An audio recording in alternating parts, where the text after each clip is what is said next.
There are two kinds of prayer in the world.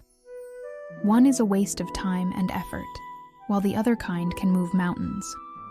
Strange as it may seem, the prayer, which one would suppose would be effective, is ineffective. And the prayer which the Christian would call unscriptural is the one that is effective. When we think of prayer, we usually consider it a matter of getting down on our knees and with eyes closed, asking some unknown and supposedly holy being in the sky for something we want. That is the usually accepted idea of prayer. And needless to state, there being no God in the sky, such prayers are never answered, nor can they be. Then there is another sort of prayer, and this time we have the really successful and dynamic sort of prayer, the sort that gets the results. This is the sort the world is interested in, the prayer that brings results. In this sort of prayer, the sort Jesus used, all that is necessary is that one be alone. You will remember that when the Galilean carpenter raised Lazarus, he stated very plainly that no prayer of any kind was necessary, and were it not for the crowd standing around, he would not have addressed God at all. Had he not done so, however, these good people would naturally have credited the power to him instead of to the mighty life spirit, and therefore he prayed to God. Not to the anthropomorphic God in heaven, but the God who was right there with him, willing to operate in the moment. The necessary faith was displayed.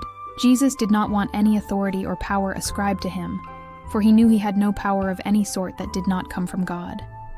In fact, he plainly said so. This real prayer has no spoken words, and does not need any, for this sort of prayer is just simply recognition of the mighty presence in the world and in the life of the Master Spirit God. Just a quiet stillness in the busy rush of the day. Just perhaps a lifting of the eyes. Just perhaps a sweet smile into the face of God, bringing the assurance of his presence. That is all. Just the trust. And then after the trust, the taking of the thing desired. This is all there is to prayer which brings the answer, my friends. Nothing religious about it at all. Nothing abnormal. Just a sweet confidence in the mighty life spirit. And then a recognition that with us and for us is the greatest power the world has ever known, God. We hear strange tales today of business executives going into their inner offices and leaving orders that they not be disturbed. There for a few moments alone with God, they refresh themselves with his presence, and leaving that inner room empowered by the might of God, they go into their business conferences and gain their objectives, and none are able to gainsay or to defeat them. This is prayer. Some of the sweetest moments we have in a life which is crowded with activities and which is saturated with the troubles of others are the moments when we take our escape, and with no objective in mind, we drive through this marvelous countryside. We will come to some quiet spot with nothing between God and ourselves.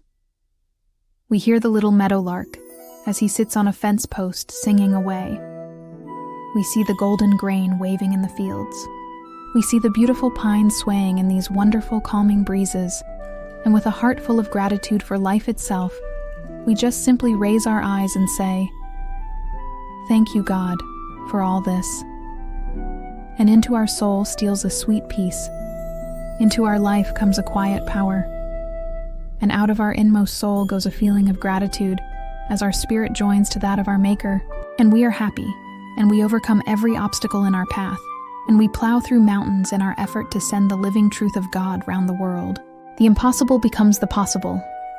The weakness becomes the strength. The sickness becomes the health. The sadness becomes joy. The temporal and transitory petty annoyances are changed into glorious moments of peace. And we conquer. We win. We triumph. And we give all the honor for our victories to where it belongs, the mighty life spirit. This is prayer. This is what overcomes.